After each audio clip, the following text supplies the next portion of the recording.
Hello, all my lovely audience, and welcome back to Talks with Divya. We are trying something new today as I'm joined by not one but two guests and start a new series, Home Away from Home. About 13 years ago, I packed my suitcase and flew to a foreign soil. From India to Slovakia, from east to west, from Asia to Europe. Well, you get the picture.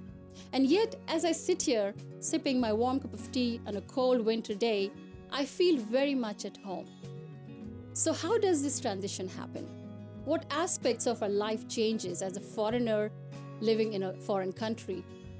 What are the learnings? Is it all challenges or we also have new life experiences? This is what we'll be discussing in this series with two of my friends who are also foreigners like me. I hope you find our stories and perspectives useful and it motivates you to take that plunge and try something on your own. So let me welcome you. I have Filip and Sanya. Thank you so much, guys. I'm so happy that you joined me in this conversation. And like I just said, 13 years ago, I was a foreigner, landed here. Let's begin with you, Sanya. Tell us what brought you here and how long are you here for? Tell us your story. Well, thanks for having me on this show as well. Yeah, so for me, long story short, uh, like most foreigners who come to Slovakia, well, most men anyway. I don't know if you have the same experience, but most guys who come here were mostly here because of a woman, right? Oh, yes. So yeah, that's pretty much how I got here. I met my wife in England while I was studying, and we relocated here as well. And I've been here as well around about 13 years. But prior to that, I mean, I've had the experience of living in multiple countries just because of the work that my parents performed. So yeah, so just for a quick take, I lived in countries such as Germany, for example, United States, Spain, places like that. So yeah, I've had quite a wide ranging experience. Yeah. Philip, tell us, first of all, I have to ask you this because technically you are not a foreigner, yet you're a foreigner, right? Yes, You I know what guess. I mean? Yeah. I guess I'm kind of a unique case because my roots are from Slovakia. So I was born and raised in Serbia, but in a Slovakian family, in a Slovakian environment. But Slovaks from Serbia came to that part of Serbia like in the middle of the 18th century when it was still Austrian-Hungarian Empire, and stay there until today. And in the meanwhile, the borders changed, so they many generations grew up Right. in today's Serbia.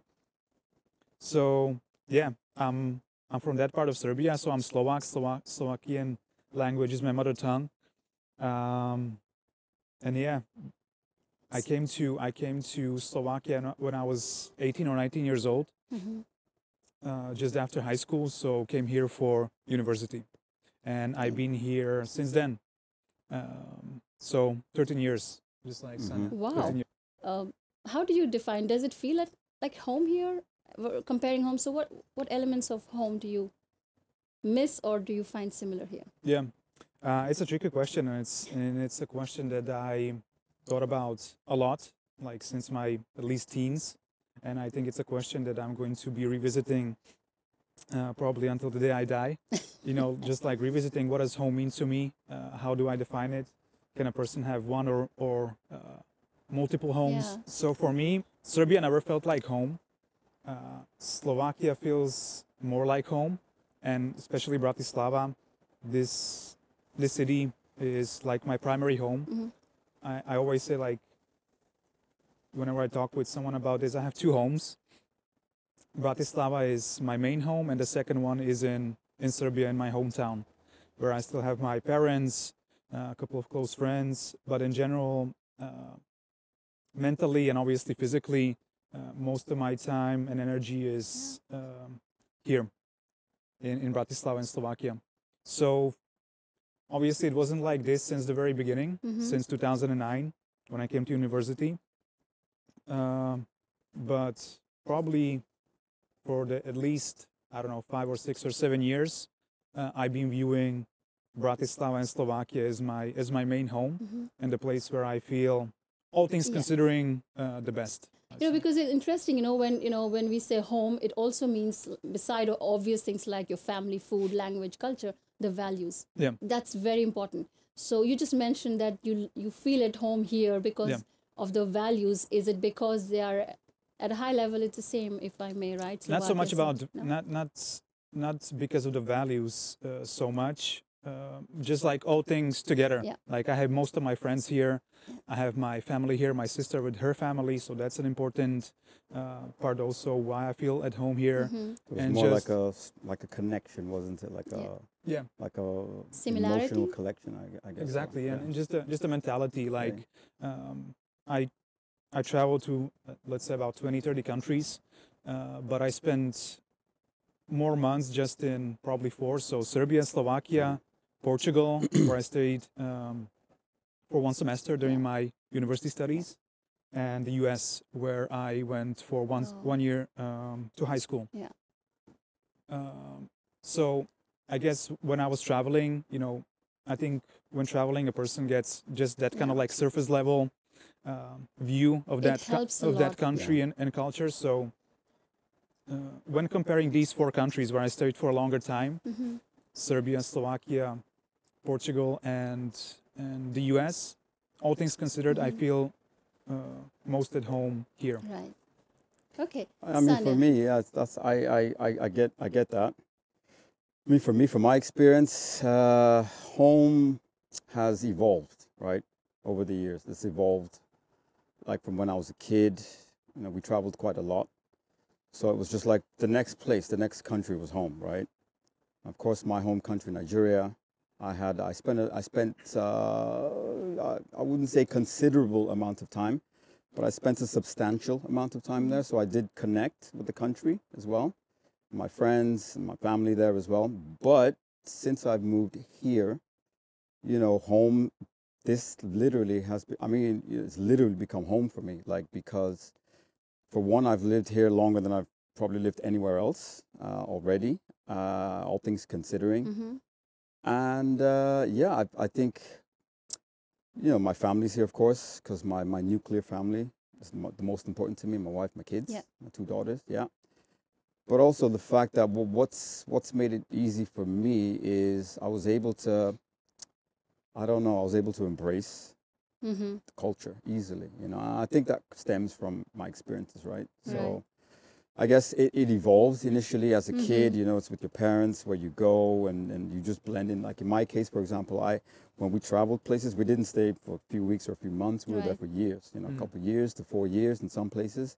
So you eventually made connections, you became friends, you had, you rode bikes with your friends in the neighborhood, and then your parents told you, well, it's time to move, and then you have to break that connection again. Right. So that was how home was for me. But then here, it's now become more of where my nuclear family is, where my not where my parents are, but where my own direct family is, and just making sure that Interesting. So interesting, like when we define home, at the end of the day, it's the people that you connect with and the relationships that you made, irrespective of the geographies, right? Yeah, and I think as well, it helps when you have that.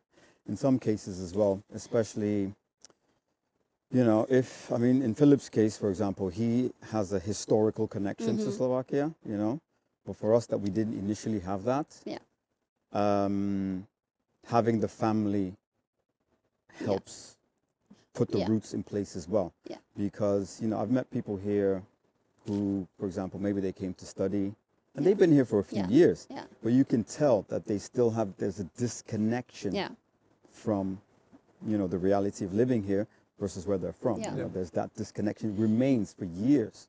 They carry that with them, and for them, then they have a problem, fully adapting and fully blending in, with the society and with the culture, learning the language even. But Filip, for you, it's not that dramatic, right? Language and people, that wouldn't have been a shock for you, right? No, when you not were a at all. young adult. Yeah, not at all, because I grew up in a Slovak family, like I said, so I understood everything when I came here. The Slovak in Serbia is a bit different. It has a lot of things borrowed from the Serbian language, and also some things from Hungarian language and German language, is different kinds of words. So when I used those words in the beginning, people Yeah. didn't understand me. And Like what? Give us an example. I know some Slovak, so we'll take it yeah, as a lesson. I'm bad when I put on a spot like to give a Okay. specific example, but there Okay. were, and I guess I kind of like even forgot about those words. Yeah. I don't use them. I don't use them. Like even when I come back to Serbia, I speak in the proper Slovakian way. Yeah. I don't speak in the Serbian Slovak way anymore. Okay. And it wasn't like planned. It just Grew it just on you. grew. Yeah. I don't know, for me it was just, The weather? I guess even the weather didn't really bother me that much, really. I think, yeah, it was lots of snow. It was really cold. I hadn't experienced that kind of cold for quite a long time. I had experienced it before, but not for a long time. The language was a challenge, for sure. Yeah, I think at the beginning it was, maybe if I didn't see people similar to me, it was always like, when you did see someone, from your own race, so to speak, you wave to them in the street, and I'd have my colleagues say to me, Sonny, do you know that guy? And I'm like, no. So why did you say hi to him? I'm like, well, you just kind of get used to it because I see like one, I see them sparingly, but nowadays, things, it's a bit different. Yeah. And even then I don't even, it's not something I notice anyway now. It's like, because I speak the language, I speak the language to a degree. I think, Divya, Yeah, look at us. I think I can get by, so. Look at us. so, We speak Slovak. yeah. Please. And Did any of you go to some Slovak classes, like formal classes? recently, during COVID, since we had more time to, pursue your hobbies and other extracurricular activities, I decided I'm going to be more fluent in Slovak. So I hired a private tutor, and that was my COVID hobby. Hobby, Good time to do I it. think I think a lot of people Time to picked do up it, a new yeah, hobby yeah, during yeah. COVID. And so finally, I could say after 13 years, I learned a new language, Slovak. Nice. But Sanya, you brought a very interesting, a little serious topic. I would say the topic of race, and visibly you and I, maybe not Filip, but visibly you and I, we Definitely look not Filip. definitely not Filip. Maybe the Slovaks would still say Maybe you're during different, summer. Maybe during summer. or different palette of you're not Slovak white, but you're Serbian white or whatever. Yeah. Anyways, on a serious note, we are visibly different, right, because of our color and the look. I don't want to talk about heavy topics like racial discrimination, etc. But prejudice is something that we all might have. I mean, we have encountered. So, do you want to just share anything that you faced and somehow it helped you? Hey, yeah, sure. I mean, to be honest, nothing. I have not had any negative experiences here. I mean, of course, there's prejudice, but prejudice is everywhere, and that's just people not understanding. Yeah. But other than that, I've had pretty normal experiences. Yeah. Especially, I don't know if you've had the same experience, but when you go outside Bratislava as well, for example, it's almost refreshing in a way. When you speak to people and you can demonstrate that you can communicate with them. So yeah, I just remembered an interesting line. A friend of mine actually recently said, we're discussing about this topic, that racism is a choice of action and prejudice is just an experience, repeated experience. That's what you develop prejudice, which we all have. Let's be honest, Everybody right? has it, yeah. So glad that, we've enjoyed our time so far. But let's talk a little bit about the strategy, like we hear all these terms now: cultural agility, cultural intelligence, cultural quotient. I mean, it's very textbook when you go and try to read about it or talk about it and share with others. I still feel it's a real thing. I mean, it's a skill we need to have, but we have developed it naturally. What would you say? Yeah. Like we came here from a different culture, and we are, may I say, thriving, at least happy and thriving. And what has helped us is this phenomena called cultural intelligence. Yeah. How does this develop, according to you, Sanya?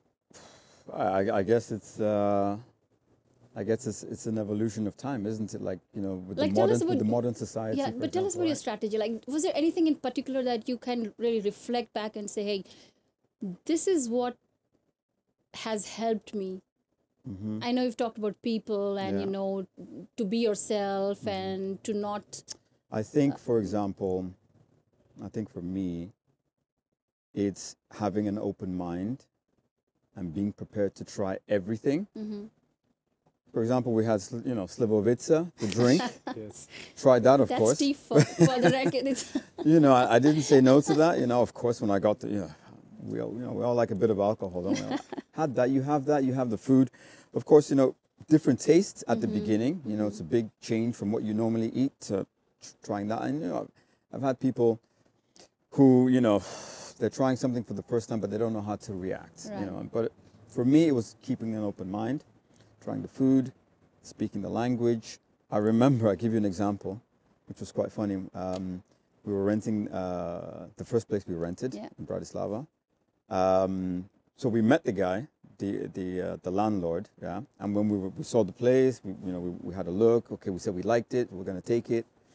And then when we were leaving, my wife said to him, "Do widzenia," the normal, and I said, "Ciao." And my wife said to me, "You cannot say that." And I'm like, "What do you mean? Everybody says ciao to everybody." Yes. She said, "Yeah, but there's a time and a place. You have to. There's a way you say. You have to say. You can only say ciao to people you really know, you have a relationship with, and that kind of thing." But I didn't. It took me months to finally get that. Yeah. Okay, I forgot one thing. Like we're talking about, adapting in this country and how different we are. But Sanya, you grew up in Germany, right? Did it help because you're already accustomed to life in Europe as compared to me? Yeah, I think that's a good point. I think for me specifically, it did help moving around and just learning how to say goodbye to people and hello to new people again, and understanding you're in a different culture, you're in a different country once again. It was quite easy for me.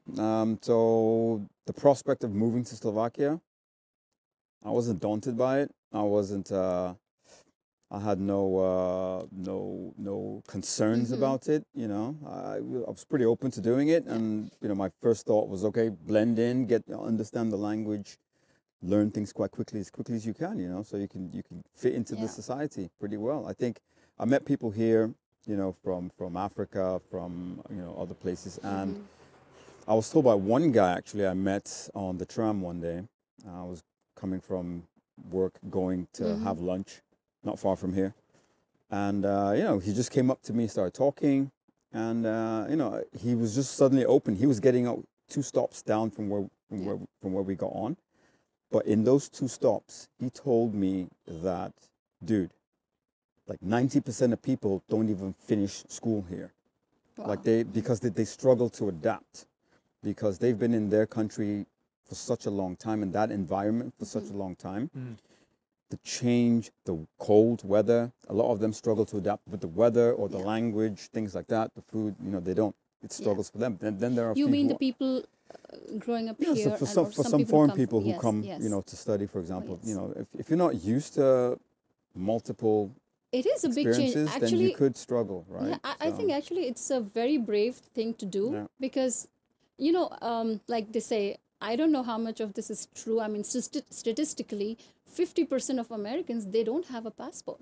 Because forget about traveling outside the country. They don't like to travel outside their state. They're so comfortable. So I have colleagues in the U.S. who have who said openly, true, never been out the United States. So it's normal. It's quite normal, Yeah. And Filip, how about you? When you go back to Serbia, is it normal now for people to travel and immigrate to other countries, or do you have like a special status there that you're the one who left and flew to foreign land?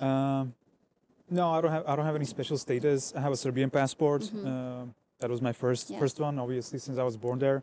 1 or 2 years ago, I got my Slovakian one. So when I go to Serbia, I'm just a regular Serbian citizen for, I don't know, from a Serbian authority point of view.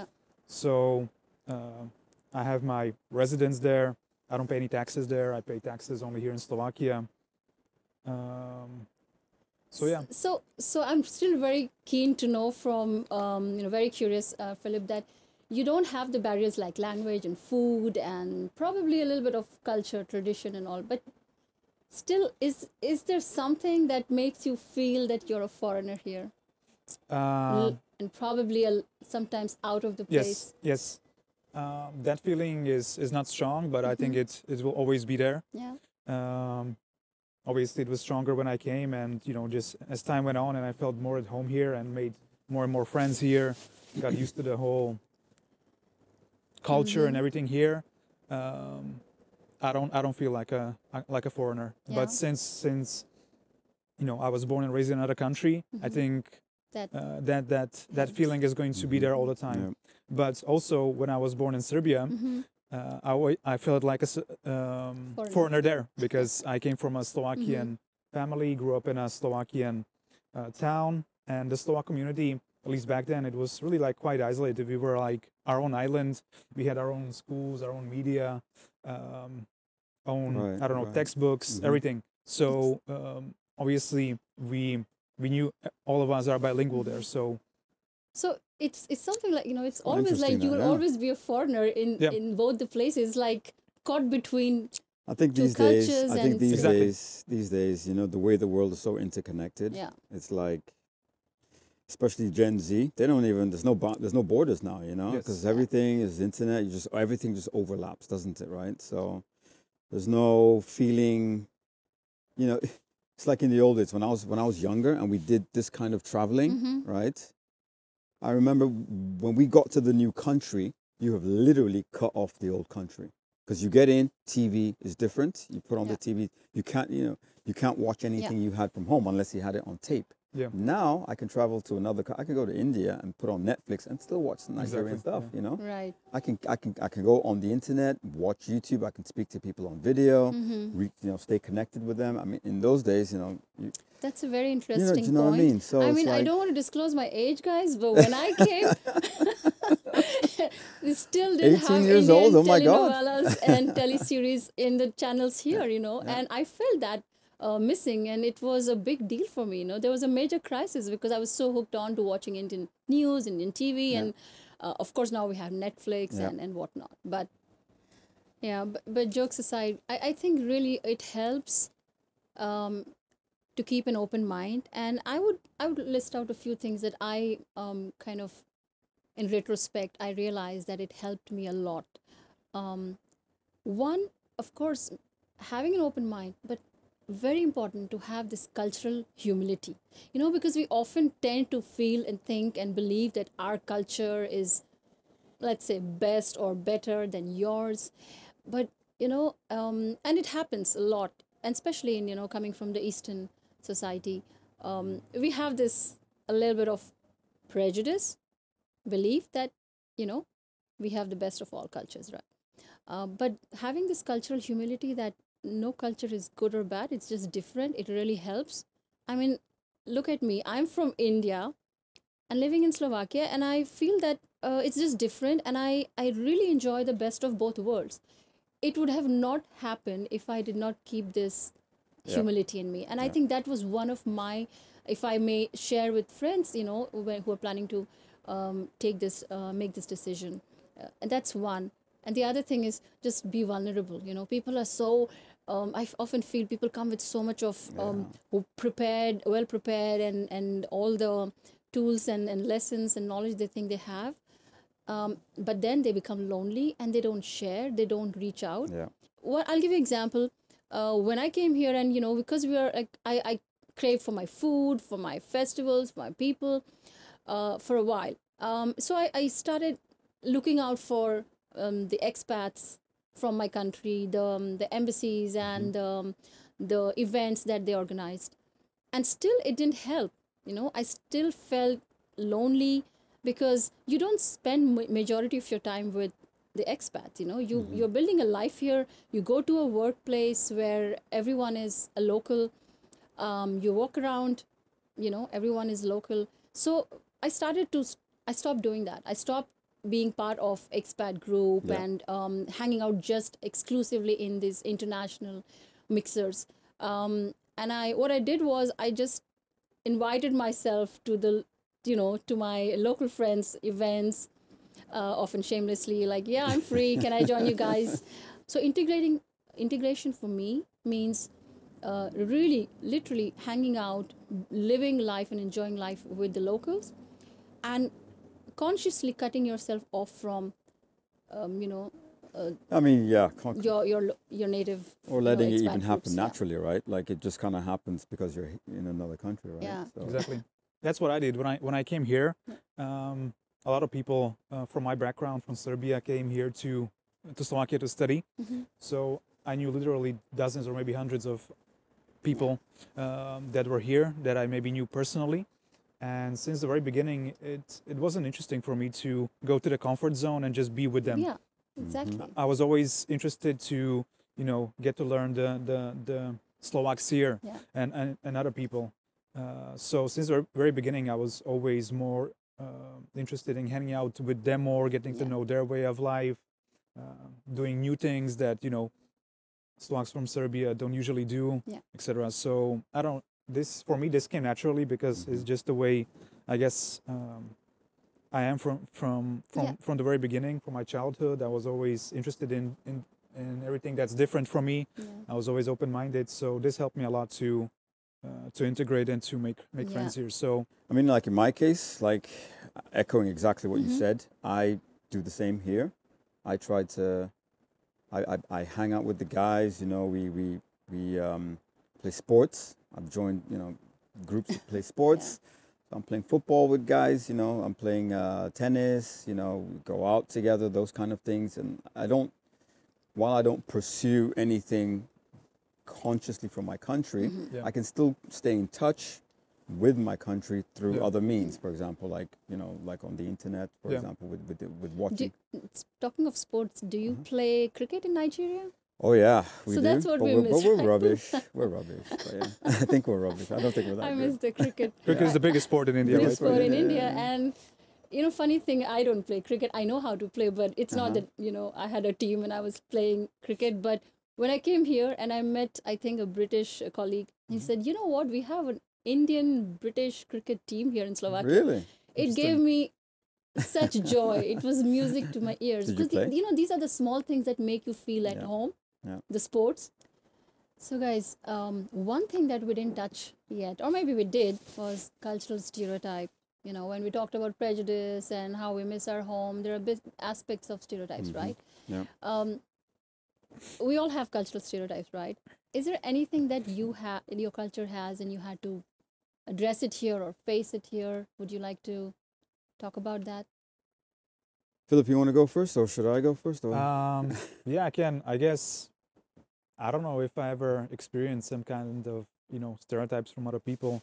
I guess the reason for it is because I'm just a mix of all kinds of different cultures. But still, is there a Serbian cultural stereotype? Like when you see an Indian, you probably have some Yes. stereotypes. Like, is there something that I'm just Yeah, curious? I think every culture, nation has certain stereotypes. So a typical Serbian would, for most people, come off as cocky or arrogant. Yeah, but it's like you get asked the usual questions and certain questions about I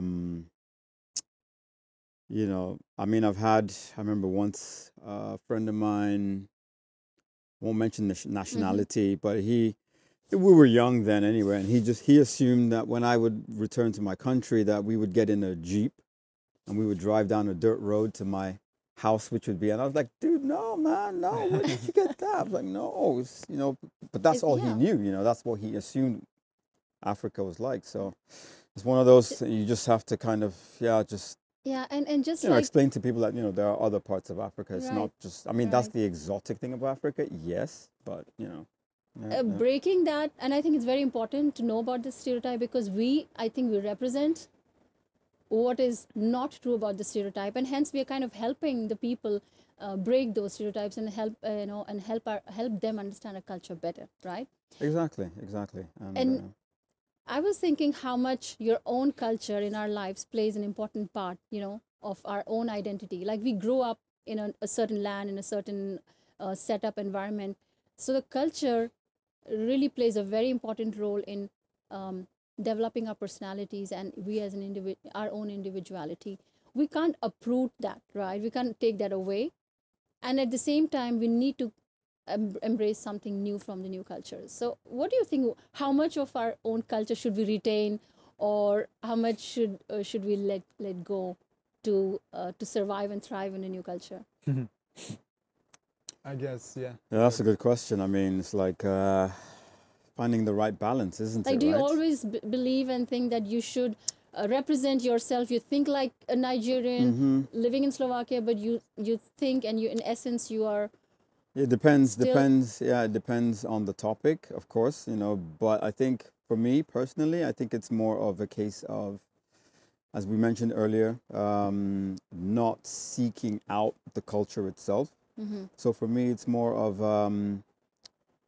not only having the balance between them, but I don't necessarily feel I have to represent my culture Yeah. necessarily. Yeah. You know, I don't I'm feel the same. I don't feel I have to do that, but I Yes. do it when duty calls, so to speak. You know, like if Which situations do you feel like duty calls? you know, for example, if there's a cultural event, Ah, okay. yeah. for example, you need to represent exactly, that. you want to represent your country. Yeah. Yeah.